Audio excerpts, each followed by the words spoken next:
Youth Adda, Rocky Adda, Gordon Mathi Adda, Coffee House Adda, Youth Adda, Pure Adda, Kula Mela Adda, Mon Malakora Adda. Youth Adda, Youth Adda,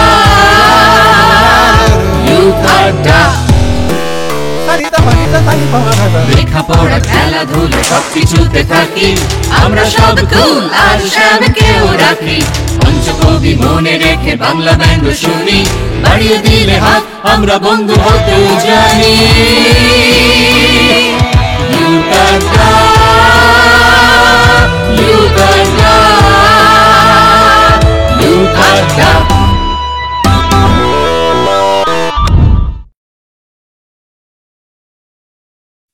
নমস্কার দর্শক বন্ধুরা, youth আড্ডার দ্বিতীয় পর্বে তোমাদের সকলকে স্বাগত।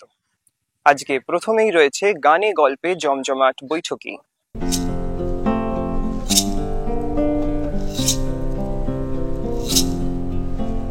হয়তো তোমারই জন্য হয়েছে প্রেমে যে বন্য, জানি তুমি অনন্য, আশার হাত বাড়াই।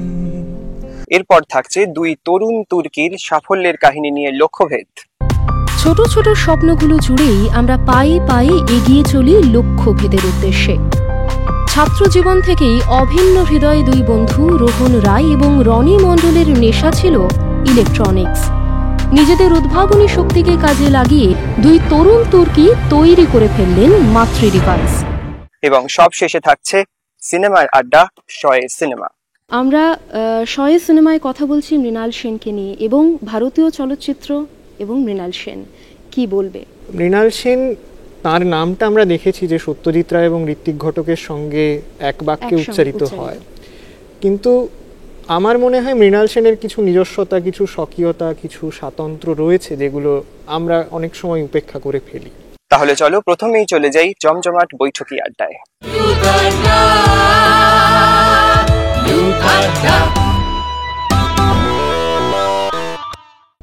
নমস্কার, ইউথ আড্ডার বৈঠকিতে আবার আমরা ফিরে এসেছি তোমাদের সকলের সঙ্গে, তোমাদের সকলকে নিয়ে টিভির ওপারে তোমরা, টিভির এপারে আমরা, আর মাঝখানে কিন্তু দূরত্বটা আস্তে আস্তে আমাদের কমছে, তাই না? মানে তোমরা এখন তো আমাদের একেবারে বন্ধু হয়ে গেছো।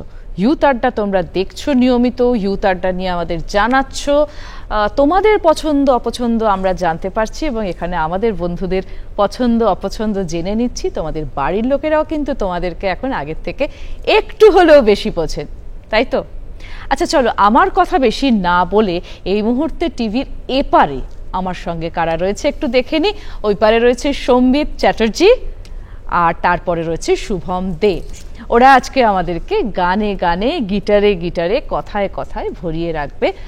তোমরা জানো আমরা যখন শুরু করি রোজই বলি বেশ অনেকটা সময় আমরা আড্ডা মারবো, কিন্তু তারপরে একটু পরেই মনে হয় এই আড্ডার সময়টা এতটা কম তো বুঝতে পারিনি, তাই কথা কম গান বেশি। শুভম, চল একটা সুন্দর গান দিয়ে আজকে আড্ডাটা শুরু করতো।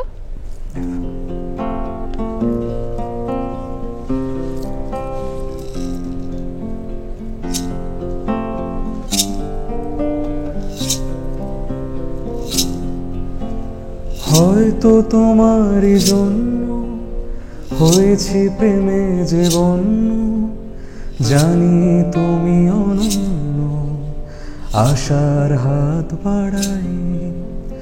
যদি কখনো একান্তে চেয়েছি তোমায় জানতে, শুরু থেকে শেষ প্রান্তে ছুটে ছুটে গেছি তাই। আহা ওহো আহা আহা, আমি যে নিজেই মতো, জানি না তোমার শর্ত। আমি যে নিজেই মতো, জানি না তোমার শর্ত। যদি বা ঘটে অনর্থ, তবুও তোমায় চাই। হয়তো তোমারই জন্য হয়েছি প্রেমে যে বন্য, জানি তুমি অনন্য, আশার হাত বাড়াই যদি কখনো একান্তে চেয়েছি তোমায় জানতে, শুরু থেকে শেষ প্রান্তে ছুটে ছুটে গেছি তাই। শুভম, কখনো এই গান গেয়ে প্রেম নিবেদন করেছিস? হ্যাঁ, নিজের লাইফে করেছিস তো? দেখো, আমি কিন্তু বুঝতে পেরেছি, মানে এইভাবে যদি কেউ হয়তো তোমারই জন্য গায়, সেটা যেই গাক যার জন্যই গাক, এটা হতে বাধ্য।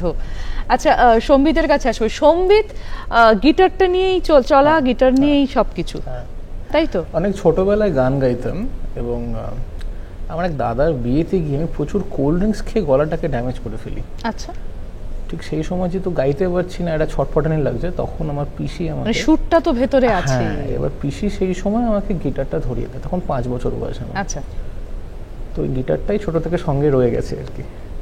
দীর্ঘদিন ক্লাসিক্যাল গিটারের ফর্মাল ট্রেনিংয়ে ছিলাম। তারপর 2019 ওই সময় থেকে একটু বেরিয়ে এসে আপাতত ফ্ল্যামেনকোর চর্চা করছি। আর খুব কমপ্লিকেটেড মিউজিক বিভিন্ন সোর্স থেকে শিখতে হয়, ওই চলতে চলতে তারপর কখনো কখনো এখানকার গান, চেনা পরিচিত জিনিস, সেগুলো নিয়ে ওই মাঝে সাঝে হয়, তবে মেইন চর্চা হয় হচ্ছে ফ্ল্যামেনকো নিয়ে। ওকে। আর শুভমের শেখা কিভাবে শুরু গানের? আমার বাড়িতে সবাই গান বাজনা নেই। আমার দিদি ছোটবেলা থেকে 3-4 বছর বয়স থেকে দিদি গান শিখছে। বাবা তবলা বাজাতে, নাল বাজাতে খুব ভালোবাসতেন। মা রবীন্দ্রসঙ্গীত গাইতে খুব ভালোবাসে। তো মানে বাড়িতে একটা মানে কমপ্লিট মিউজিক্যাল একটা এনভায়রনমেন্ট আর কি। তো সেখান থেকে বাড়ির সকলের ইচ্ছা হয় যে আমিও গান শিখবো। আমি গান, মানে যেহেতু সকলের থেকে শুনতাম, আমিও গান গুনগুন করতাম, গাইতাম। আর বাবা খুব ভালো নাল বাজাতে ভালোবাসতেন, এবং তার সাথে হচ্ছে বাবা তবলা শিখেছেন। তারপরে মা রবীন্দ্রসঙ্গীত গাইতে ভালোবাসে এবং সব ধরনের গানই গাইতে ভালোবাসে। তো সেই থেকে বাড়ির সকলের একটা ইচ্ছা ছিল যে আমিও গান শিখি। সো বাবার ইচ্ছা, মায়ের ইচ্ছা, সকলের ইচ্ছে মিলিয়ে আমাকে 9 বছর বয়সে প্রথম আর কি ভর্তি করানো হয় আমাদের বালিতেই স্মৃতিকোণ। মানে সেটা কি সবার ইচ্ছেতে না তোর নিজের ইন্টারেস্ট দেখে ভর্তি করলেন? আমার ইচ্ছেটা একটু কম ছিল। আচ্ছা। কিন্তু যেহেতু গান গাইতে ভালোবাসতাম, তখনও গানের প্রতি ওই ভালোবাসাটা অতটাও আসেনি। তো বাবার ইচ্ছেতে তখন ভর্তি করা হয় আমাকে। তো সেই থেকে আমি প্রথম হাতে খড়ি আমার হয় স্মৃতিকোণা মিসের কাছে। আমার স্মৃতিকোণা চক্রবর্তী ম্যাম, বালিতে উনি থাকে। তো সেখানে ওনার কাছে প্রথম হাতে করি, আমি প্রথম বেসিক শিখি ওনার কাছে, রবীন্দ্রসঙ্গীত কিছু শিখি। সেখান থেকে মোটামুটি 7-8 বছর আমি ওনার কাছে শেখার পরে আমার একটু স্বরভঙ্গ যেটা হয় সেটা হয় সকলেরই। তো সেই হিসাবে আমাকে তখন একটু বন্ধ করতে হয়। আমি তখন প্রায় 16 বছর মতো বয়স তখন আমার, আমি তখন বন্ধ করে দিই। তো এরপর থেকে মোটামুটি আমি 2-4 বছর আমি পুরো গ্যাপ গেছে আমার, মানে গানের দিকটা থেকে। ওই সময়টা দিতেই হবে, না হলে ওটা গলার উপরে একটা খুব প্রেসার পড়ে। ট্রাই করতাম, চেষ্টা করতাম গান গাইতে, কিন্তু দেখতাম না, গলা ভাঙছে, গাইতে পারছি না, কষ্ট হচ্ছে, আরো বেশি প্রবলেম হচ্ছে। তো সেই থেকে আবার তখন বুঝতে পারলি গান ছাড়া থাকাটা কতটা কষ্টের, খুব কষ্টের। তাই তো, ওই সময় গানের প্রতি ভালোবাসাটা তুই বোধহয় বুঝতে পারলি, তাই না? একদম। আর সবে শিখতে শুরু করেছি রবীন্দ্রসঙ্গীত বা কোনো কিছু, সবে 3-4 বছর, মানে যেহেতু 3-4 বছর শিখেছি সেটাও শুরুই বলা হয়। তো সেই ক্ষেত্রে শুরু করার পরে খুব একটা পেইন হতো যে কেন গাইতে পারছি না, তখন ব্যাপারটা অতটাও ভালো বুঝতাম না। তারপরে সেখান থেকে আবার বেরিয়ে তারপরে আবার শুরু করলাম বালিতে আরেকজন স্যারের কাছে, আমি রথিন গাঙ্গুলি স্যার, ওনার কাছে আমি ক্লাসিক্যাল শিখতে ভর্তি করি। তো ওনার কাছে আমি 3-4 বছর আমি ওনার কাছে ক্লাসিক্যাল শিখি। তারপরে এখন বর্তমানে আমি শোভন গাঙ্গুলি দাদার কাছে গান শিখছি, টেকনিক্যাল, ক্লাসিক্যাল, বেসিক এবং সাথে সাথে অ্যাডভান্স লেভেলটা সবটাই ওনার কাছে শিখছি। বেশ, সম্বিত একটা গিটার পিস কিছু শুনি। হ্যাঁ, তো পুরোনো গান যেহেতু আমরা শুরু করলাম, লকডাউনের সময়টায় সবাই তো প্রায় ম্যাক্সিমাম সময় ফোন নিয়ে কাটাচ্ছে, তা আমিও খুব ফ্রিকুয়েন্ট বিভিন্ন রকম। এবার এখানকার অডিয়েন্স কি চেনা জিনিস পেলে আর কি শুনতে বেশি মজা পায়। তো সেরকম সব থেকে ফেমাস হয়েছিল লকডাউনে, আমি বীর জারার তেরে লিয়ে গিটারে অ্যারেঞ্জ করেছিলাম, লতা মঙ্গেশকরজির গাওয়া। তো ওইটাই ছোট্ট করে 2 লাইন বাজিয়ে শোনাচ্ছি।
দারুণ দারুণ দারুণ। আমি যদি খুব ভুল না করে দেখবেন মদন মোহনের অনেক দিন পরে কিন্তু মদন মোহনের কম্পোজিশন আমরা পেলাম, মানে সেই লগ যা গলে আপে নজরোনে সমঝা, সেই সবের পরে তেরে লিয়ে, এই দুটো মানে আগামী অনেক জেনারেশন শুনবে আমার বিশ্বাস। হ্যাঁ, আচ্ছা শেখা কোথায় বল? আমি ছোটবেলা থেকে গিটার শিখেছি বিপ্লব স্যারের কাছে। ওনার নাম এখন একান্ত সিং, রিসেন্টলি নেম চেঞ্জ করেছেন। 2002 থেকে 10 একদম ওনার হাতে তৈরি। আমি স্যারের কাছে 2002 থেকে 10 একদম রেগুলার ক্লাস করা। তারপর যা হয় আর কি, মধ্যবিত্ত বাঙালি উঁচু ক্লাস হচ্ছে, এবার একটুখানি অন্য কিছু বাদ দিয়ে পড়তে হবে। তো 15 সালে আর কি এইচএস কমপ্লিট হয়, তারপরে আবার আমি গিটারটাকে শুরু করি বেশ সিরিয়াসলি। তো এবার ক্লাসিক্যাল গিটারের একটা যেটা লিমিটেশন বলে আমার মনে হয়, যে নোটেশনে সমস্ত কিছু লিখে দেয়, ইভেন টেম্পোটাও লিখে দেওয়া। তার মানে এক প্রকার বলে দিচ্ছে যে নিঃশ্বাসটাও তুমি এই স্পিডে নাও।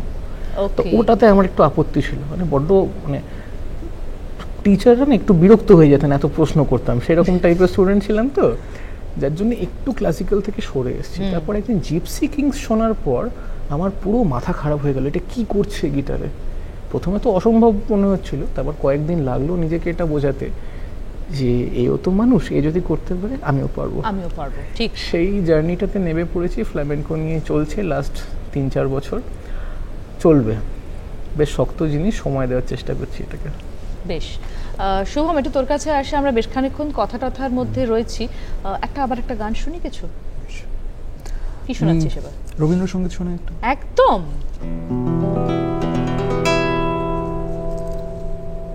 আমারও পরানো যাহা চায় তুমি তাই গো, আমারও পরানো যাহা চায় তোমা ছাড়া রে জগতে মোর কেহ নাই, কিছু নাই গো, আমারও পরানো যাহা চায়।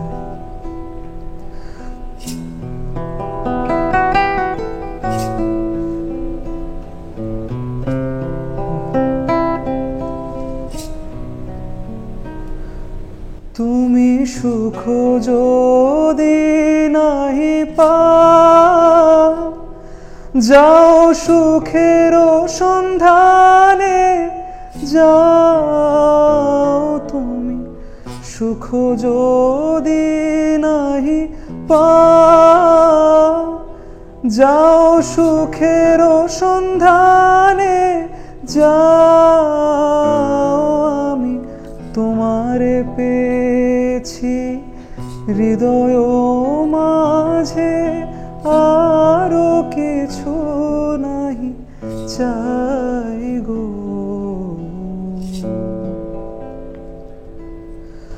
আমারও পরানো যাহা চাই তুমি তাই গো, আমারও পরানো যাহা চাই। দারুণ রে। দেখ, আমি সম্বিতকেও বলবো, এই যে ইন্টারন্যাশনাল মিউজিক, তারপরে ধর ভারতেরও বিভিন্ন জায়গাতে বিভিন্ন রকমের মিউজিক, রবীন্দ্রনাথের গানে আমরা সব পাচ্ছি, সমস্তটা, মানে পুরো ওয়েস্টার্ন, ইস্টার্ন, মানে ক্লাসিক্যাল, সমস্ত কিছু। এবং প্রাসঙ্গিকতাটা মানে তখন দাঁড়িয়ে উনি যে কথা লিখেছেন, যে কথা বলেছেন, আমরা আজকে যখন শুভমের গলায় গানটা শুনছি তখন একইভাবে ভালো লাগছে, তাই না? রবীন্দ্রসঙ্গীতের পিস বাজার একটা ছোট্ট করে শুনুন। অনেকগুলোই করেছিলাম রবীন্দ্রসঙ্গীতের সময়তে। ঠিক আছে, একদম ছোট করে একটা করি।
এর পরের পার্টটা বল, মানে এটা তো আজিদি ছোট্ট বিধুর বিকল হয়ে খ্যাপা পবনে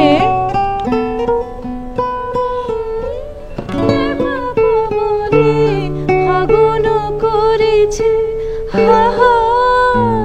ফুলের বনে, এই যে ফাগুনও করেছে হা হা, সুরটা বল একদম মানে জাস্ট ফাগুনও ওই করেছে হা হা, ডিটেইলটা ফুলেরও ওখানে বনে, সব বলে দিচ্ছে, মানে যে ভাষাটা বোঝে না না, ওই হাহাকারটা ওখানে খুঁজে পেয়ে যাবে সে একদম, মানে কারণ গায়ে কাটা দেয় বল এগুলো। একদম। আচ্ছা শুভম, খুব কম কথা বলি। রবীন্দ্রসঙ্গীত নিয়ে যেহেতু কথা হচ্ছিল, রবীন্দ্রনাথ ঠাকুরকে নিয়ে যেহেতু একটা কথা হচ্ছিল, আমাকে আমার এক দাদা আমাকে বলেছিল, এবং সমসাময়িকভাবে পাশাপাশি আমার মাও একসময় কথাটা বলেছিল যে তখন তার এই ব্যাপারটা বুঝতে পারিনি, তখন আমার বয়স 16 বছর 17 বছর, আমি তখন বুঝতে পারিনি, যেহেতু সর্বঙ্গ তখন সবে ছেড়েছি গানটা।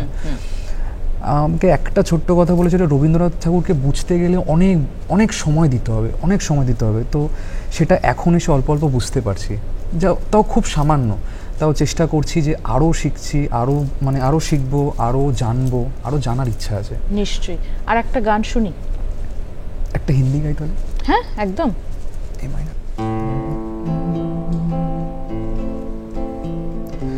यूं तो अकेला भी अक्सर गिर के संभल सकता हूँ मैं, तुम जो पकड़ लो हाथ मेरा दुनिया बदल सकता हूँ मैं। मांगा है तुम्हें दुनिया के लिए, अब खुद ही सनम फैसला कीजिए। ओ मेरे दिल के चैन, चैन आए मेरे दिल को दुआ कीजिए। Thank you. দারুণ দারুণ, মানে এই যে নিজের মতো করে করে নিচ্ছিস গানগুলোকে, মানে পারফর্ম করতে যাস যখন, তখন এই গানগুলো পারফর্ম করিস? হ্যাঁ। আচ্ছা সেখানে ধর যারা ইয়াং প্রজন্মের যারা শ্রোতা থাকে, হ্যাঁ তাদের মধ্যে অনেকেই তো এই মুহূর্তে বসে আছে আমাদের টেলিভিশনের পর্দায়, তারা কি ধরনের গান শুনতে এখন বেশি পছন্দ করে, বেশি ভালোবাসে? রিকোয়েস্ট যেগুলো আসে তোর, ধর কি ধরনের গানের রিকোয়েস্ট বেশি আসে? রিকোয়েস্ট আসছে যেটা এখন এই মুহূর্তে বলিউডের ট্রেন্ডিং, বাট এইটাকে একটু পরিবর্তন করো, কারণ পুরোনো দিনের গান কোনোদিনও কেউ কোনোদিনও ভুলাতে পারবে না, কারণ ওটা ওই ওল্ড ইজ গোল্ড যেটাকে বলা হয়। ও যেমন বললো লাগ যা গেলে এখন প্রজন্মের পর প্রজন্ম একদম শুনবে মানুষ। ধর আজকে থেকে প্রায় ধর 1930s ওই সময়তে, তখন কানন দেবী গেয়েছেন আমি বনো ফুল গো, এখন যখন লগ্নজিতা গানটা গাইছে, যখন মানে কভার করছে, সমানভাবে জনপ্রিয় হচ্ছে, অথচ কম্পোজিশনে কি আছে, কিচ্ছু নেই, কিন্তু ওই যে একটা ম্যাজিক, ওই সময় একটা ম্যাজিক ছিল, যে স্বর্ণযুগ যেমন বলে। আচ্ছা সম্বিত, এবার আমরা কি শুনছি বল? ঠিক আছে, তোরা এত ভালো গাইছিস বলেছে, আমার না আর মানে কথার থেকে আমার মনে হচ্ছে ওগুলোতেই বেশি যাই। না ঠিক আছে, তাহলে তাহলে এবারে একটা খুব পছন্দের এআর রহমান সাহেবের বাহ বাহ রোজা জানেমন 2 লাইন শোনাচ্ছে, কেমন?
আমাদের যে তরুণ প্রজন্মের যে বন্ধুরা বসে আছে এই মুহূর্তে ক্যামেরা, তাদেরকে কি বলবি?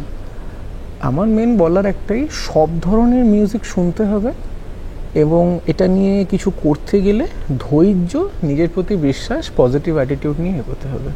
কোনো শর্টকাট নেই। বলবি ওদের জন্য পুরোনো দিনের জিনিসপত্রকে চর্চা করা উচিত সবার প্রথম কথা। নতুন প্রজন্মের গান শোনো অবশ্যই, কারণ যেহেতু তৈরি হচ্ছে শোনা অবশ্যই উচিত, কিন্তু চর্চাটা করতে গেলে আগের দিনের গান বা আগের দিনের জিনিসপত্র শুনতে হবে। আচ্ছা, আমরা একটা কাজ করি, আজকে যখন আমাদের সঙ্গে সম্বিতও রয়েছে, তুইও রয়েছিস, তাহলে অনুষ্ঠানটা শেষ করি, একটা দারুণ জ্যামিং কিছু করি আমরা, মানে গান তার সঙ্গে গিটার করে একটা জমজমাট একটা শেষ করি আজকে আমাদের আড্ডাটা। একদম ঠিক আছে। তুমিও কি যাবি বল? তুমিও হ্যাঁ একদম। এফ মাইনার না, ই মাইনার দাও। যেহেতু নতুন প্রজন্ম দিয়েও কথা হচ্ছিল, তো আমি মানে সবটাই মিলিয়ে ঝুলিয়ে এরকম রাখার একটা চেষ্টা করি সবসময়, যে পুরোনো দিনটাকে অবশ্যই প্রায়োরিটি আগে দাও, তারপরেও নতুন কিছু করো, তো সেটা একরকম। তো তাদের জন্য এরকম একটা গান। চল।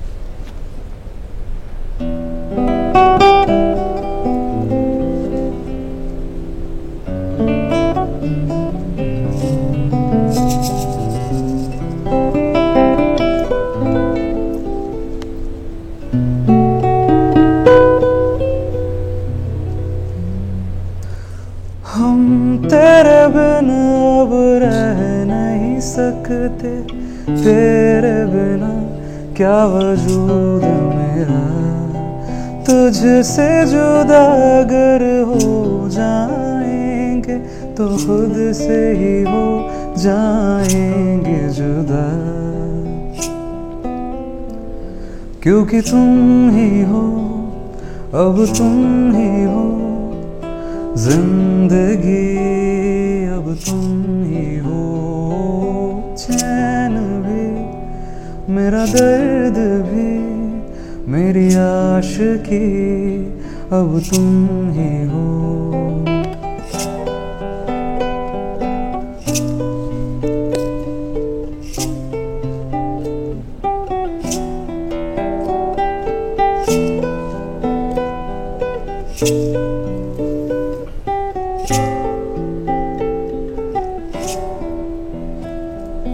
तेरा मेरा रिश्ता है कैसा, एक पल दूर गवारा नहीं, तेरे लिए हर रोज है जीते, तुझको दिया मेरा वक्त सभी, कोई लम्हा मेरा ना हो तेरे बिना, हर सांस पे नाम तेरा, क्योंकि तुम ही हो, अब तुम ही हो जिंदगी, अब तुम ही हो चैन भी, मेरा दर्द भी, मेरी आशिकी, अब तुम ही हो। আমাদের দর্শকদের জন্য এটাই আমাদের বলার, তুম হি হো ইসলিয়ে হাম হ্যাঁ।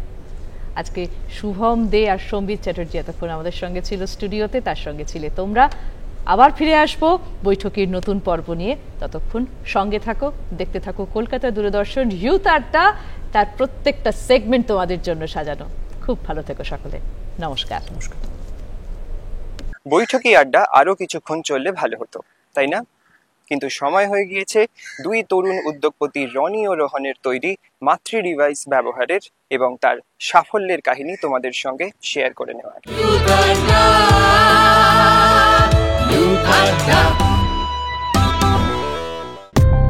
ছোট ছোট স্বপ্নগুলো জুড়েই আমরা পায়ে পায়ে এগিয়ে চলি লক্ষ্যভেদের উদ্দেশ্যে। ছাত্র জীবন থেকেই অভিন্ন হৃদয় দুই বন্ধু রোহন রায় এবং রনি মণ্ডলের নেশা ছিল ইলেকট্রনিক্স। নিজেদের উদ্ভাবনী শক্তিকে কাজে লাগিয়ে উচ্চ মাধ্যমিক পরীক্ষা দেওয়ার আগেই তারা তৈরি করে ফেলেছিলেন সৌরশক্তি চালিত একটি পাওয়ার ব্যাংক।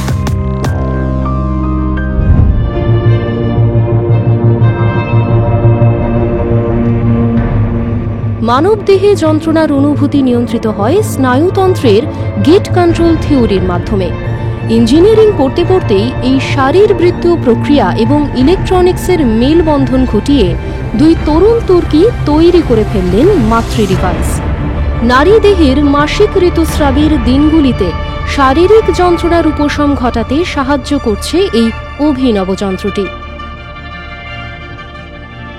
এই প্রোডাক্টটার নাম হচ্ছে মাতৃ। আমরা তো একটা প্রোটোটাইপ বানিয়ে ফেললাম, কিন্তু এটা একটা কিছু নাম দিতে হবে। তো নাম নিয়ে রনির সাথে অনেক কিছু ডিসকাশন চলছে, নানা রকমের নাম মাথাতে আসছেও। আমরা মাতৃ নামটা কেন এলাম, কারণ পিরিয়ডের সময় মহিলারা যে পেনটা ফিল করে তখন ডিভাইসটা যেন মায়ের মতো কেয়ার করে। তো এটার কনসেপ্টই এটা, ডিভাইসটা ওই সময় মায়ের মতো কেয়ার করবে, সেই থেকেই নামটা এসছে মাতৃ। এই ডিভাইসটা মেডিকেলি অ্যাপ্রুভড একটা থিওরি আছে যেটাকে বলা হয় গেট কন্ট্রোল থিওরি। সেই গেট কন্ট্রোল থিওরির প্রিন্সিপালের ওপর বেস্ড করে ডিজাইন করা হয়েছে, যেটা হিউম্যান বডির জন্য কমপ্লিটলি সেফ। 80% মহিলা এই পিরিয়ড পেন অনুভব করে। তো আমরা চাইলাম এইটা তো শুধু আমার বাড়ির প্রবলেম না, এটা সবার প্রবলেম, যদি এটাতে কিছু করা যায়। তো এই নিয়ে চিন্তা ভাবনা করছিলাম, করতে করতে যেহেতু আমাদের ইঞ্জিনিয়ারিং ব্যাকগ্রাউন্ড, আমরা ইলেকট্রনিক্সটা তো জানি কিন্তু মেডিকেল ব্যাকগ্রাউন্ডের কিছু জানি না। আমরা বিভিন্ন ভাবে ট্রাই করতাম যে কোনো না কোনো গাইনোকোলজিস্টকে সাথে কথা বলার, অনেকের সাথেই করেছি, কিন্তু একজন আমাদের প্রচুর হেল্প করেছে। তো সে বলছে যে ঠিক আছে, তোমরা তো ইলেকট্রনিক্সটা করছো, অনেক রকম উপায় করতে পারো, কিন্তু তার আগে তোমাকে একটা জিনিস পড়তে হবে, সেটা হচ্ছে পেন ম্যানেজমেন্ট, কারণ তোমরা পেন ম্যানেজমেন্ট নিয়ে কাজ করছো। তো পেন কি, যে কোনো ধরনের পেন হতে পারে, সেটা মেনস্ট্রুয়াল পেন, অন্য ধরনের পেন হতে পারে। যে কোনো ধরনের পেনই হচ্ছে একটা সিগন্যাল, যে সিগন্যালটা আমাদের নার্ভ ফাইবারের থ্রু দিয়ে আমাদের ব্রেন অবধি পৌঁছচ্ছে এবং যার ফলে ব্রেন বুঝতে পারছে যে পেন হচ্ছে। আমরা কি করছি, এই ডিভাইস থেকে একটা particular pattern of pulse generate করছি। এই পালসটা অ্যাকচুয়াল পেন সিগন্যালটাকে ব্লক করে দিচ্ছে বডির বাইরে থেকে, যার ফলে ব্রেন বুঝতে পারছে না যে পেন হচ্ছে বলে। ইউজ করা খুবই ইজি। এখানে একটা সি টাইপ স্লট আছে যেখানে আমি এই প্রোবটাকে আটকে দেবো। এরপর দুটো self adhesive electrode gel pad থাকে, এটাকে বলে সেলফ অ্যাডেসিভ জেল প্যাড। এইখানে যে প্লাস্টিক প্যাচটা আছে, এই প্যাচটাকে তুলে লোয়ার অ্যাবডোমেনে আর লোয়ার ব্যাকে জেনারেলি মহিলারা পেন ফিল করেন, তো ওইখানে এইভাবে আটকে দিতে হবে। এরপর একটা মিডিলে বাটন আছে যেটাকে অন করতে হয়, আর প্লাস আর মাইনাস সুইচ আছে according to the pain level, তার যতটা পেন হচ্ছে, কারণ এক একজনের পেন এক এক রকম হয়, তো সেই হিসাবে আমাদের এখানে ইন্টেন্সিটিটা সেট করা যায়। পেনটা যতটা সেই অনুযায়ী উনি সেট করে নিতে পারবেন এবং উইদিন 10 to 15 মিনিটসের মধ্যে পেন থেকে একটা রিলিফ পাওয়া যায়। এই যে প্রোডাক্টটা এখন দেখতে পাচ্ছেন, এটা হচ্ছে 14th নাম্বার অফ প্রোটোটাইপ, আর এইটাই এখন আমরা কমার্শিয়ালাইজেশন করছি। মেনলি এই সার্কিটটা এখানে ডেভেলপ করা হচ্ছে আরো, যাতে অন্যান্য প্রোডাক্টে আমরা শিফট করতে পারি পরবর্তীকালে। আর এটা নিয়েই আমরা এখন রিসার্চ করছি এখানটায়। আমি অ্যাজ চিফ ইঞ্জিনিয়ার মাতৃ টিমে কাজ করছি। আমরা উমেন হেলথের উপরে নতুন কি করা যায় তাই নিয়ে রিসার্চ অ্যান্ড ডেভেলপমেন্ট করছি এখানে। আমি অ্যাকচুয়ালি মাতৃ টিমে 3D ডিজাইনার হিসেবে আছি। নেক্সট আমাদের কামিং যে ডিভাইসগুলো আসবে তার যে ওপরের যে বেস, সেই বেসগুলো কীরকম কী হবে তার স্যাম্পল পিস আমি এখান থেকে রেডি করি। প্রাথমিকভাবে বেশ কিছু প্রতিবন্ধকতার সম্মুখীন হলেও হাল ছাড়েননি তারা। এই মেনস্ট্রুয়াল পেনের মার্কেটটা একটা বিশাল বড় মার্কেট, কিন্তু এটা একটা আনট্যাপড মার্কেট এখনও অবধি। হট ওয়াটার ব্যাগ আর মেডিসিন ছাড়া এই মুহূর্তে এখনও সেইভাবে কোনো সলিউশন নেই। আর মেডিসিনের আমরা সবাই জানি যে মেডিসিনের একটা লং টার্ম বিশাল সাইড এফেক্ট থাকে, আর যারা স্পেশালি ওয়ার্কিং ওমেন তাদের ক্ষেত্রে হট ওয়াটার ব্যাগ সবসময় ক্যারি করাও পসিবল নয়। তো এইরকম একটা নন ইনভেসিভ মেডিকেল ডিভাইস সেই হিসাবে আমাদের মনে হয়েছিল যে খুবই উপকৃত হবে। যেহেতু এটা মেডিকেল ডিভাইস, এর সার্টিফিকেশনও চাই। CDSCO, central drug standard organisation, একটা সার্টিফিকেশান দেয় যেটা সমস্ত মেডিসিন এবং মেডিকেল ডিভাইসকে দেয়া হয়। যেহেতু এটা আমাদের ক্লাস বি মেডিকেল ডিভাইস, এই সার্টিফিকেশানও আমাদের নিতে হয়েছে, যেটা আমাদের অলরেডি আছে। এই যে জার্নিটা পুরোটা ছিল, এটা একদমই সোজা ছিল না। তখন ছিলাম আমরা 2 জন, এখন আমাদের টোটাল টিম মেম্বার 9 জন। তো এই জার্নিটা আমাদের কাছে খুবই একটা প্রিসিয়াস জার্নি, শুধু ডিভাইসের হিসাবে নয়, এটা আমরা ওমেন হেলথ কেয়ার অ্যান্ড হাইজিনে একটা ব্র্যান্ড বানাতে চাইছি। পরবর্তীকালে ল্যাবরেটরি এবং আর্থিক সহায়তা নিয়ে এগিয়ে এসেছে IIT পাটনার মতো প্রতিষ্ঠান। এগিয়ে এসেছে ভারত সরকারের ইলেকট্রনিক্স ও তথ্য প্রযুক্তি মন্ত্রক এবং বিজ্ঞান ও প্রযুক্তি বিভাগ। আমাদের ম্যানুফ্যাকচারিং ইউনিট IIT পাটনাতেই আছে। IIT পাটনা এখন আমাদেরকে হেল্প করে যাচ্ছে। আর এখন আমি আছি হাওড়া কদমতলা, যেটা আমাদের main office. Operations and R&D এখান থেকেই চলে। সাফল্য পেলেও স্বপ্ন দেখা বন্ধ করেননি রোহন ও রনি।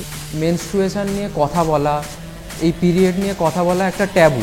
তো আমরা শুধু মাতৃকে মানুষের কাছে পৌঁছতে চাইছি পেন কমানোর জন্য নয়, এটা যাতে এই ট্যাবুটাকে ব্রেক করা যায়, এটাও আমাদের একটা সবথেকে বড় উদ্দেশ্য। এখন তাদের লক্ষ্য মাতৃর উন্নততর পরিষেবা আরও অধিক সংখ্যক নারীর কাছে পৌঁছে দেওয়া। তাহলে বন্ধুরা বুঝতেই পারলে, স্বপ্ন সফল করার লক্ষ্যে তোমরা যদি অবিচল থাকো তাহলে লক্ষ্যভেদ স্রেফ সময়ের অপেক্ষা।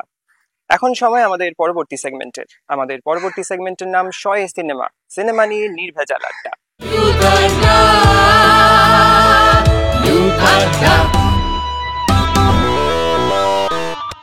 নমস্কার, কলকাতা দূরদর্শনের ইউথ আড্ডার অন্যতম সেগমেন্ট শয়ে সিনেমার শুরু করছি আজকের প্রথম পর্ব। বাঙালির কাছে সিনেমা বা চলচ্চিত্র মানে একটা অন্য আমেজ। বলতে পারি আমরা বাঙালিরা সিনেমা প্রেমিক। তো এই প্রেমের আমেজকে আরও একটু বাড়িয়ে তোলার জন্য আমাদের এই উদ্যোগ। ভারত তথা ভারতের বাইরে বিদেশের নানান চলচ্চিত্র নিয়ে, নানান চলচ্চিত্র নির্মাতাদের নিয়ে এবং সিনেমা তৈরির নানান কৌশল, নানান টেকনিক্যাল বিষয় আশয় সমস্ত কিছু নিয়েই আমরা কথা বলবো এই অনুষ্ঠানে। বাঙালি মানে কেবলমাত্র জাতি তো নয়, বাঙালি মানেই একটা ভাবনা, একটা বিপ্লব। এবং সেই বিপ্লব যে সিনেমার মধ্যে কতখানি জায়গা করে নিয়েছে সেটা আমাদের কারোরই জানা বাকি নেই। তাই বলতেই পারি বাঙালির অবদান কিন্তু চলচ্চিত্র জগতে অনস্বীকার্য। এবং এই বিপ্লবকে যিনি এগিয়ে নিয়ে গিয়েছেন নিজের নির্ভীক কৌশল, নিজের নির্মাণ এবং নিজের শিল্পের মধ্যে দিয়ে, তিনি আর কেউ নন, মৃণাল সেন। আজ সেই বিপ্লবীকে নিয়েই আমরা কথা বলবো শয়ে সিনেমার প্রথম পর্বে। এবং আমাদের সঙ্গে রয়েছেন আজকের অতিথি রণদীপ নস্কর, চলচ্চিত্র সমালোচক এবং লেখক। অনেক অনেক স্বাগত তোমাকে। আমরা শয়ে সিনেমায় কথা বলছি মৃণাল সেনকে নিয়ে এবং ভারতীয় চলচ্চিত্র এবং মৃণাল সেন। কি বলবে?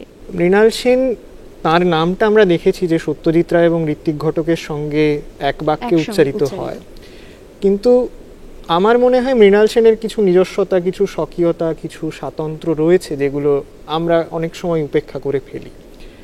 একটা শিল্পে কি বলছি তার থেকেও তো অনেক জরুরি বিষয় হচ্ছে কিভাবে বলছি। মানে একজন ভালো চিত্র শিল্পীর তার ব্রাশ স্ট্রোক দেখে বুঝে নেওয়া যায় যে ছবিটা কার আঁকা, বা একজন কবির, ভালো কবির কবিতার খানিকটা পড়লেই বোঝা যায় এটা কার লেখা। তেমনি একজন ভালো পরিচালক বলতে আমরা যাদের বোঝাই, তাদের ছবির খানিকক্ষণ দেখলেই আমরা বুঝতে পারি সেটা তাদের বানানো বা সেটা কোন মানুষের বানানো। মৃণাল সেনের ছবির মধ্যে সেই ব্যাপারটা ছিল, অর্থাৎ একটা ছবি খানিকক্ষণ দেখলেই বোঝা যেত যেটা মৃণাল সেনের বানানো। অর্থাৎ মৃণাল সেন ছবির একটা এমন ভাষা আয়ত্ত করেছিলেন, তার শৈলী তার অনন্যতার কথা বলে, তার শৈলী থেকেই আমরা সেই স্বাতন্ত্র্যের ধারণাটা পাই। এবং মৃণাল সেনকে ফিরে দেখা আমাদের এই কারণে প্রয়োজন, কারণ তার শৈলী, তার ছবি নিয়ে যে ভাবনা, সেটা এখনো পুরোপুরি এক্সপ্লোরড বলে আমার মনে হয় না। আমরা যদি বলি যে ওনার সময় তো একদম আলাদা আর আমাদের সময়টা একেবারে আলাদা, অনেকখানি গ্যাপ তৈরি হয়ে যাচ্ছে মাঝখানে। তো এই মুহূর্তে দাঁড়িয়ে তার ছবি বা তাকে ফিরে দেখার কথা আপনি বলছেন, সেটা কিভাবে সম্ভব? হ্যাঁ, আমার যেটা মনে হয়, মানে ধরুন মৃণাল সেন ফিল্ম মেকার হওয়ার আগেও তার তো একটা দীর্ঘ অন্যান্য কাজের ইতিহাস ছিল। মানে তিনি ফিল্ম সমালোচনা করেছেন, তিনি আইপিটি এর সঙ্গে যুক্ত ছিলেন এবং তারপরে তিনি ছবি বানাতে এসেছেন। এই কথা ঠিক যে তিনি যে সময়কালে ছবি বানিয়েছেন এবং আমরা যে সময়কালে বেঁচে আছি তার মধ্যে অনেকটা তফাৎ আছে। কিন্তু এও সত্যি যে তিনি যে প্রশ্নগুলো তুলেছিলেন বা তিনি যে সামাজিক সমস্যাগুলোর কথা বলেছিলেন সেগুলো কিন্তু চিরকালীন। মানে একটা সমাজে বৈষম্য থাকে, অনেক রকমের সমস্যা থাকে, অবক্ষয় থাকে, সেগুলো চিরকালীন। মানব সভ্যতা যতদিন থাকবে আমার মনে হয় এই বিষয়গুলো মানুষকে একটু সমস্যায় রাখবে আর কি, মানে এই বিষয়গুলো ফিরে ফিরে আসবে। এবার সেই বিষয়গুলোকে আমরা কিভাবে দেখতে পারি, সেই বিষয়গুলোকে আমরা কিভাবে প্রশ্ন করতে পারি, সেইটার কয়েকটা কৌশল মৃণাল সেন তার ছবিতে বলে গেছেন। বা সেইটা আমাদের প্রশ্ন করার অনেকগুলো জানালা উনি খুলে দিয়ে, আপনি খুব ভালো বললেন যে আমাদের প্রশ্ন করার অনেকগুলো জানালা উনি খুলে দিয়েছেন। আরেকটা যেটা আমার বিষয় মনে হয় যে আমরা মৃণাল সেনের ছবি এখন কেন ফিরে দেখবো, কারণ আমার যেটা ব্যক্তিগতভাবে মনে হয় সেটা হচ্ছে মৃণাল সেন, আমরা ভালো ছবি বলতে কি বুঝি, যে ছবি একটা ভালো গল্প বলে, যে ছবি একটা ইলিউশন তৈরি করে। কিন্তু মৃণাল সেন সিনেমার সেই ইলিউশনটাকে সময় সময় কাটিয়ে দেন। মানে আজকে মৃণাল সেন মনে করিয়ে দিচ্ছেন ছবি বানিয়ে যে তুমি যে ভিডিওটা দেখছো, তুমি যে ছবিটা দেখছো, সেটা অনেকগুলো লোক মিলে অনেকটা সময় ধরে বানিয়েছে, তারা কিছু জিনিস কেটে বাদ দিয়েছে, কিছু জিনিস ইচ্ছে করে রেখে দিয়েছে, এবং যারা ছবিটা বানিয়েছে তাদের কিছু নিজস্ব আইডিওলজি আছে, তো সেটাই ম্যানিপুলেটেড হয়ে যেও না, সেটাই প্রভাবিত অনেক হয়ে সময় যেও হয়তো না। আমরা এটাও দেখেছি যে ছবিটা কিন্তু তোমার গল্প বলছে, তোমার আমার গল্প বলছে। মৃণাল সেন এই ইলিউশনটা ভেঙে দেন এবং একটা অস্বস্তি তৈরি হয়। আমরা বুঝতে পারি যে প্রথাগতভাবে যে ছবি দেখে আমরা অভ্যস্ত, এই ছবিগুলো সেরকম নয়। এই ছবিগুলো দেখতে দেখতে আমাদের একটা অস্বস্তি হচ্ছে, আমাদের একটা কখনো কখনো আমাদের ভালো লাগছে না, কিন্তু সেই অনুভূতিটা জরুরি, সেই তিক্ততাটা জরুরি, সেই অস্বস্তিটা সঞ্চারিত হওয়াটা জরুরি, সেই আমাদের কোথাও গিয়ে সেই বাস্তবের সামনে দাঁড়ানো দরকার। একটু যদি টেকনিক্যাল বিষয়গুলো নিয়ে আমি কথা বলি, যে কিভাবে ছবিগুলো তৈরি করেছে, তার পেছনে যে এফোর্টগুলো দেওয়া হয়েছে সেগুলো নিয়ে যদি একটু বলি, যে ধরুন সিনেমাটোগ্রাফি কিভাবে শট নেওয়া হয়েছে, সেগুলো কিভাবে গুরুত্বপূর্ণ। দেখুন, মৃণাল সেনের ছবির শট নিয়ে বলতে গেলে আমার যেটা ব্যক্তিগতভাবে মনে হয়, আমরা তো সৌন্দর্যের একটা স্ট্যান্ডার্ড ধারণা রয়েছে, আমরা ভাবি যে খুব ওয়েল কম্পোজড একটা ফ্রেমকে আমরা সুন্দর বলি, কিন্তু মৃণাল সেনের ছবিতে আপনি এরকম তন্ন তন্ন করে পরিষ্কার করা ফ্রেম বিশেষ পাবেন না। তার কারণ মানে মৃণাল সেন প্রত্যেক মুহূর্তে মনে করিয়ে দিচ্ছেন যে এটা একটা ছবি তৈরি হয়েছে এবং এই যে ছবিটা তুমি দেখছো এটার মধ্যে বুঁদ হয়ে গিয়ে, গল্পে বুঁদ হয়ে গিয়ে তুমি জানো বাকি পৃথিবীটাকে উপেক্ষা করো না। আমি একটা উদাহরণ দিয়ে বলি, তাহলে বিষয়টা আরো সহজ হবে। ধরুন ইন্টারভিউয়ে একটা দৃশ্য আছে যেখানে রঞ্জিত মল্লিক, মানে তিনি নাম, তার চরিত্রের নামও রঞ্জিত মল্লিক, তিনি ট্রামে উঠেছেন এবং আমরা খুব একটা মজার দৃশ্য দেখতে পাই যে একটি মেয়ে কাগজ পড়ছিল, সেখানে একটা বিজ্ঞাপন প্রকাশিত হয়েছে যে মৃণাল সেন ইন্টারভিউ ছবি বানাচ্ছেন, সেখানে অভিনয় করছেন রঞ্জিত মল্লিক। তো আমাদের দুম করে মনে পড়ে যায়, আচ্ছা মানে আমরা যে ছবিটা দেখছি তারই একটা বিজ্ঞাপন বেরিয়েছে, অর্থাৎ এইটা একটা রিমাইন্ডার যে তুমি এই ছবিটা দেখছো, ঠিক আছে, এই ছবিটা একটা আলাদা জগৎ। তারপরে রঞ্জিত মল্লিক ক্যামেরার দিকে সরাসরি তাকিয়ে বলেন যে আমার নাম রঞ্জিত মল্লিক, আমি এই চরিত্রে অভিনয় করছি, চরিত্রটি একটা নতুন চাকরির খোঁজে বেরিয়েছে, আমার মা, তিনি কিন্তু আমার মা নন, আমার মা এই পরিস্থিতিতে থাকলে যেমনভাবে অভিনয় করতে পারতেন তেমন অভিনয় করছেন করুণা বন্দ্যোপাধ্যায়, এবং আমরা ওই সিকোয়েন্সে একটা পথের পাঁচালীর দৃশ্যকেও দেখতে পাচ্ছি, ঢুকিয়ে দেওয়া হয়েছে। এবার সেটা তো একটা অন্য ছবি, এবার আমাদের দুম করে মাথায় চলে আসে, আচ্ছা ও মানে আমরা কোথাও একাত্ম হতে পারি না দৃশ্যটার সঙ্গে, আমাদের সব সময় কেউ না কেউ মনে করিয়ে দিচ্ছেন যে এইখানে এই লোকগুলো এই চরিত্রে অভিনয় করছে, এটা অভিনয়, এনারা কেউ আসল নন, তুমি একটা বাস্তবের প্রতিলিপি দেখছো। একটা সময় আমরা সিনেমাটোগ্রাফারকেও দেখতে পাই শটে। এবার ভালো ছবির লক্ষণ কি বলে মনে করা হয়, যেখানে ক্যামেরা কোথায় আছে সেটা ধরা পড়বে না, হ্যাঁ, বা ডিরেক্টর কি প্রম্পট করছেন সেটা ধরা পড়বে না, কিন্তু মৃণাল সেন এই সবটুকু ছবির মধ্যে রেখেছেন, কারণ ছবিটা তার কাছে একটা রাজনৈতিক হাতিয়ার, বা তিনি যে কথাগুলো বলতে চান সেগুলো তিনি ছবির মাধ্যমে বলতে পারেন। আচ্ছা, আপনি নামের কথা বললেন, যে চরিত্রের নামগুলো কিন্তু আমরা দেখেছি যে মৃণাল সেনের গল্পে অনেক সময় এক রাখা হয়েছে চলচ্চিত্রে, এই বিষয়টা কেন হয়েছে? হ্যাঁ, কারণ ধরুন আজকে যারা এই অনুষ্ঠানটা দেখবেন তারা আপনার নাম জানেন, তারা আমার নাম জানেন, তারা ব্যক্তি আমি এবং ব্যক্তি আপনি সম্পর্কে সচেতন, কিন্তু একজন অভিনেতা যখন অভিনয় করতে যাচ্ছেন তখন তিনি একটা অন্য নাম নিয়ে অন্য মানুষের জীবন বাঁচতে যাচ্ছেন। ধরুন কেউ, মানে আমরা দেখেছি যে 70-এর দশকের হিন্দি ছবিতে বিজয় নামটা পুনরাবৃত্ত হয়েছে, আমরা অমিতাভ বচ্চনকে ভুলে গিয়ে আমরা বিজয়কে দেখছি পর্দায়, এবং আমরা কিন্তু এই পার্সোনাটা বা অভিনেতা পার্সোনাটা সম্পূর্ণ ভুলে যাচ্ছি। এবার সেটা যাতে না হয়, আবারও এখানে মনে করিয়ে দেওয়া যে কতগুলো লোক অভিনয় করছে। এখানে ইন্টারভিউয়ে রঞ্জিত মল্লিকের নাম রঞ্জিত মল্লিকই, তার নামটা যদি অন্য কিছু রাখা হতো তাহলে দর্শক ব্যক্তি রঞ্জিত মল্লিক থেকে সরে গিয়ে ওই চরিত্রের নামের সঙ্গে অ্যাসোসিয়েট করা শুরু করতো, এবং মৃণাল সেন এই একাত্মতাটা তৈরি হতে দেবেন না। ঠিক যে কারণে ধরুন আকালের সন্ধানে স্মিতার চরিত্রের নাম স্মিতা পাটিলি, দীপঙ্করের চরিত্রের নাম দীপঙ্কর, হ্যাঁ, যেটা আমি বললাম যে ওনার অনেক ছবিতেই এটা আমরা পেয়েছি। তো এই বিষয় নিয়ে কথা বলতে বলতে যেটা আপনি বললেন যে শব্দের কথা আমরা অনেক সময় দেখি যে ঝাঁ চকচকে একটা শব্দ গ্রহণ বা কোনো গানের কোনো ব্যবহার হচ্ছে না, এই যে শব্দের একটা আলাদা ভাবে প্রয়োগ যেটা আমরা মৃণাল সেনের ছবিতে পাই, সেটা নিয়ে কি বলবেন?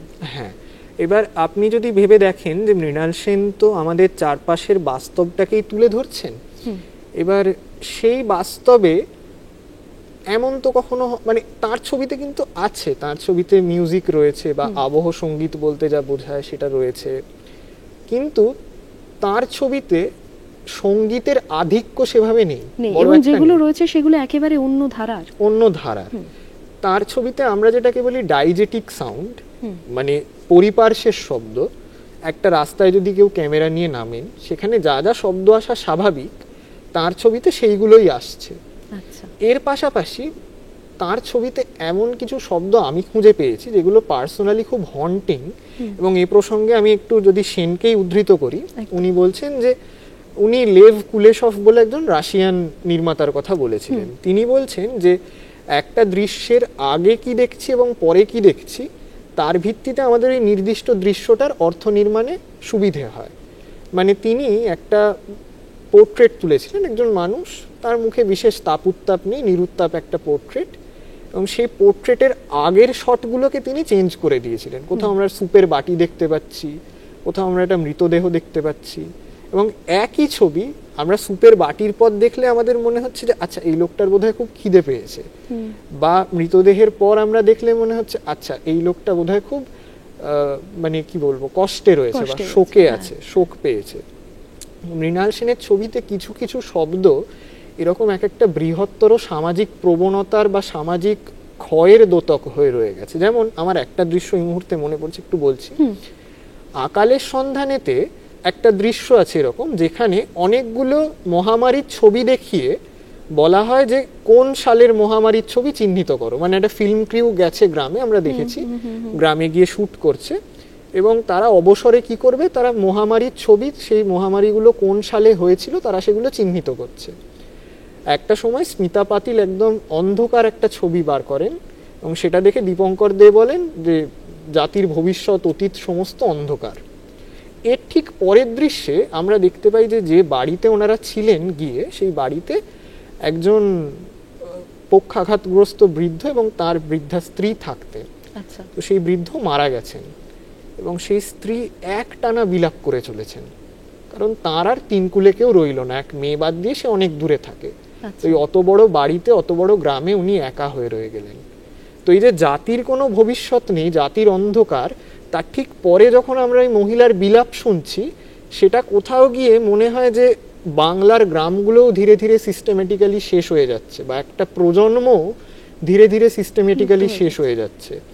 মৃণাল সেনের ছবিতে শব্দর অভিঘাত আমি এইভাবে দেখি যে তার একটা বৃহত্তর চিত্রের একটা আভাস নিয়ে আসছে, একটা বৃহত্তর দিকে আমাদের পাঠাচ্ছে। একেবারে তাই। না, আপনি গ্রামের কথা বললেন, এবং আমরা যদি ভারতের কথা, ভারতবর্ষে এই যে গ্রাম, তাদের যে জাতি, তাদের বিলুপ্ত হয়ে যাওয়ার কথা, এর পাশাপাশি কিন্তু আমরা দেখি মৃণাল সেনের ছবিতে এমন বহু আন্তর্জাতিক ঘটনা এবং তার যে প্রেক্ষাপট সেগুলো কিন্তু উঠে এসছে, এবং সামাজিক ছবি সেগুলোও কিন্তু আমরা পেয়েছি। সেই নিয়ে কি বলবেন, বা সেটা কেন ব্যবহার করেছেন উনি? আমরা দেখব যে ৬-এর দশকে ফ্রান্সে একটা ফিল্ম বানানোর প্রথাটাই একদম বদলে গেল। জঁ-লুক গদার এবং আরো অনেকের হাত ধরে ফরাসি নবতরঙ্গ বলে একটা আন্দোলনের সূত্রপাত আমরা দেখতে পাবো। নবতরঙ্গ কেন বলা হয়েছে? কারণ একজন নয়, এরকম রেভলিউশনারি আইডিয়া নিয়ে এক দল মানুষ আসছেন ছবি বানাতে, একটা তরঙ্গের মতো। তারা এসে পূর্বতন সমস্ত রীতিনীতিকে ভেঙে দিচ্ছেন। এবং মানে বিশেষ করে গদার, ধরুন তিনি এবং আরো অনেকে, তারা এসেছিলেন ফিল্ম সমালোচক না থেকে এই জায়গায় এসেছিলেন, মানে তারা আগে ছিলেন সমালোচক। তো তারা প্রশ্ন তুলেছিলেন আমেরিকার এই স্টুডিও ব্যবস্থায় যেভাবে ছবি বানানো হতো, সেখানে আমরা দেখব যে ছবিগুলো নিখুঁত, অসম্ভব ওয়েল মেড ছবি যাকে বলে, এবং আমরা দেখতে দেখতে না এই ছবির মধ্যে বুঁদ হয়ে যাচ্ছে। এবার তারা ওই ধরনের ছবি বানানোর রীতির বেশ সমালোচনা করেছিলেন, বলেছিলেন যে তোমরা তো এরকম ছবি বানিয়ে সরকারের সুবিধা করে দিচ্ছ, তোমরা যাদের পয়সা আছে তাদের সুবিধা করে দিচ্ছ, কিন্তু সমাজে তো সমস্যা কম নেই, তোমরা ছবিতে সেই সমস্যার কথা বলো, তোমাদের মতো করেই সমস্যার কথা বলো, কিন্তু তোমরা সেটা না করে দর্শককে একটা মোহের জালে আটকে দিচ্ছ, তোমরা একটা ইলিউশন তৈরি করছো। বাস্তবটা কিন্তু এরকম নয়। তোমরা তোমাদের স্টুডিওর মধ্যে সেট তৈরি করে এরকম একটা সমাজের প্রতিলিপি তৈরি করছো আর লোককে বলছো যে এটা খুব ভালো সিনেমা, আদপে তো তোমরা একটা ফাঁকিবাজি করছো। এইরকম মর্মে আরো নিষ্ঠুর ভাষায় তারা লেখালেখি করেছিলেন। তো এবার এই একটা ব্যাপার ফরাসি নবতরঙ্গ, এবং তাদের ছবিও যদি আমরা খুব মন দিয়ে দেখি, দেখবো সেখানেও দর্শককে বারবার এই একাত্মতাটা কেটে দেওয়ার একটা প্রয়াস হয়েছে। যেমন গদারের ছবিতে আমরা দেখবো যে একজন ছেলে কথা বলছে কিন্তু কণ্ঠস্বরটা নারীর, একজন নারী কথা বলছে কণ্ঠস্বরটা একজন পুরুষের। তো কখনোই যাতে লোকে অ্যাসোসিয়েট না করতে পারে বা কখনোই যাতে খুব এত বুঁদ না হয়ে যেতে পারে, তারা পজ করে আরেকবার গিয়ে দেখুক, মানে এখন তো সেই সুবিধাটা হয়েছে একদম একদম, কিন্তু তাদের যেন মনে থাকে যে এটা একটা সিনেমা চলছে। লেখক মৃণাল সেন এবং চিত্রনাট্যকার মৃণাল সেন, দুটোর মধ্যে পার্থক্য কোথায় বা মিল কোথায়, কি বলবেন? হ্যাঁ, আমার যেটা মানে যেহেতু সিনেমার প্রেক্ষিতে প্রশ্নটা আপনি করলেন, তাই বলি যে আমার কাছে সবটুকুই হচ্ছে চিত্রনাট্যকার মৃণাল সেন, মানে যদি আমি এই বাইনারিতে আসি, কারণ উনি যখন নিজের গল্প থেকেও ছবি করছেন তার, এবং এর পাশাপাশি এটা তো ঠিক যে মানে উনি অনেক ইম্প্রোভাইজ করতেন, অনেক বেশি তৎক্ষণাৎ সিদ্ধান্ত নিতেন, অনেক কিছু করতেন। তা সত্ত্বেও আমি বলবো যে তিনি যখন নিজের গল্প থেকেও ছবি বানাচ্ছেন, সেই স্ক্রিন প্লেগুলো অন্তত আমার কাছে এতটা গুরুত্বপূর্ণ যে মানে টেক্সট বুকের মতো সেই স্ক্রিন প্লেগুলো। কাজেই আমার মনে হয় যে উনি খুব ভালো নিজের, অফকোর্স ভালো লিখতেন, কিন্তু তিনি যখন নিজের ছবির জন্য গল্প লিখছেন তখন তিনি একজন সফল চিত্রনাট্যকারও বটে। এডিটিং এর বিষয়টা একটু জানবো, যে অন্যান্য ছবিতে যেরকম ঝাঁ চকচকে এডিটিং আমরা দেখি, এক্ষেত্রে তো আমরা সেটা পাই না, তো ওনার ভাবনাটা এডিটিং এর ক্ষেত্রে ঠিক কিরকম ছিল? হ্যাঁ, এবার একটা জিনিস দেখুন, সেটা হচ্ছে যে মানে এডিটিং ব্যাপারটা সেটা কেন করা হচ্ছে, যে একটা গল্প বলা হয়েছিল তার মধ্যে যে বাড়তি মেদ রয়েছে সেটাকে ঝেড়ে ফেলা, বা গল্পটাকে আরো নিটোল ভাবে আরো মসৃণ ভাবে বলতে পারা, মানে সেইটা আমরা যদি দেখি তাহলে এডিটিং এর মুখ্য ভূমিকা এইটা। এবার মৃণাল সেনের ছবিতে এডিটটা আসছে এর ঠিক উল্টো কারণে, মানে তার ছবিতে যতবার কাট আসবে বেশিরভাগ ক্ষেত্রে আপনি যদি লক্ষ্য করেন সেটা দর্শককে একটা জার্ক দেওয়ার জন্য, মানে এখানে আমি নেতিবাচক অর্থে জার্ক শব্দটা ব্যবহার করলাম না, দর্শককে ঝাঁকিয়ে দেওয়া। একটা দৃশ্যের কথা মনে পড়ছে, আকালের সন্ধানে ছবিতে দুর্গা বা শ্রীলা মজুমদারের এরকম একটা ট্র্যাকিং দৃশ্য ছিল, যখন ও নিজের ভাবনার জগতে হারিয়ে যাচ্ছে ধীরে ধীরে। এই ট্র্যাকিং দৃশ্যটা দেখতে দেখতে দেখতে আমার চারুলতা একটা দৃশ্যের কথা মনে পড়ছে, যেখানে চারু বসে আছে একা এবং ক্যামেরা তার দিকে ট্র্যাকিং করছে, মানে ধীরে ধীরে এগোচ্ছে তার দিকে, এবং তার মনে পড়ছে তার ফেলে আসা সময়ের কথা, মেলা, নদী, নাগরদোলা, তার যে যৌথ উদযাপন ছিল পুরনো সময়, সেই দৃশ্যগুলোর কথা তার মনে পড়ছে, এবং আমরা দেখতে পাচ্ছি যে দর্শকও চারুর স্মৃতিতে সামিল হয়ে পড়ছে, দর্শকের সঙ্গে চারুর একটা একাত্মতা তৈরি হচ্ছে। এইরকম একটা অনুরূপ পরিস্থিতি ছিল আকালের সন্ধানেও, যেখানে প্রথমবার দর্শক দুর্গা বা শ্রীলা মজুমদারের চরিত্রের সঙ্গে একাত্ম হওয়ার সুযোগ পায়, কিন্তু খানিকটা যেতে না যেতেই মৃণাল সেন ওই দৃশ্যটাকে কেটে দিয়ে একটা সম্পূর্ণ অন্য দৃশ্যে চলে যান। তো তার ছবিতে কাট আসছে এইভাবে একটা ঝাঁকুনি দেওয়ার জন্য, দর্শকদের বুঝিয়ে দেওয়া যে এটা কিন্তু একটা সিনেমা, একটা চলচ্চিত্র, এটা কিন্তু বাস্তব নয়। আমরা আজকে অনেকখানি কথা বললাম, কিন্তু মৃণাল সেনের কথা বলতে গেলে তো এইটুকু সময় শেষ করা যায় না। তবে একটু বন্ধুদের একটা ছোট্ট ক্লু দিয়ে রাখি যে আমাদের আগামী পর্বে কিন্তু এই ইন্টারভিউয়ের যে কথা হচ্ছিল আজকে রণদীপ বাবুর সঙ্গে, সেই ইন্টারভিউয়ের কথা এবং তার পাশাপাশি আরও একটি কালজয়ী ছবি খারিজ, এই দুটি ছবি নিয়ে আমরা আলোচনা করব আমাদের পরবর্তী পর্বে। এতক্ষণ আমাদের সঙ্গে ছিলেন রণদীপ নস্কর, চলচ্চিত্র সমালোচক এবং লেখক। অনেক ধন্যবাদ আপনাকে। নমস্কার। নমস্কার। আমাদের আজকের পর্ব কেমন লাগলো তোমরা অবশ্যই জানাও আমাদের অফিসিয়াল ফেসবুক পেজে, এক্স হ্যান্ডেলে এবং ইউটিউব চ্যানেলে কমেন্টের মাধ্যমে। আগামী সপ্তাহে আবার ফিরে আসছি একই দিনে একই সময় শুধুমাত্র দূরদর্শন বাংলায়। নমস্কার। স্বল্প একটু গল্প হলে দিনটা জমে ক্ষীর, শহর থেকে পালিয়ে করি ইনস্টাগ্রামে ভিড়, ভাই ভাই কাছে দূরে ব্লগ করি ঘুরে, লক্ষ্য ভেদ করে ফেলি স্বপ্নগুলো জুড়ে। ইউথ আড্ডা, ছুটির আড্ডা।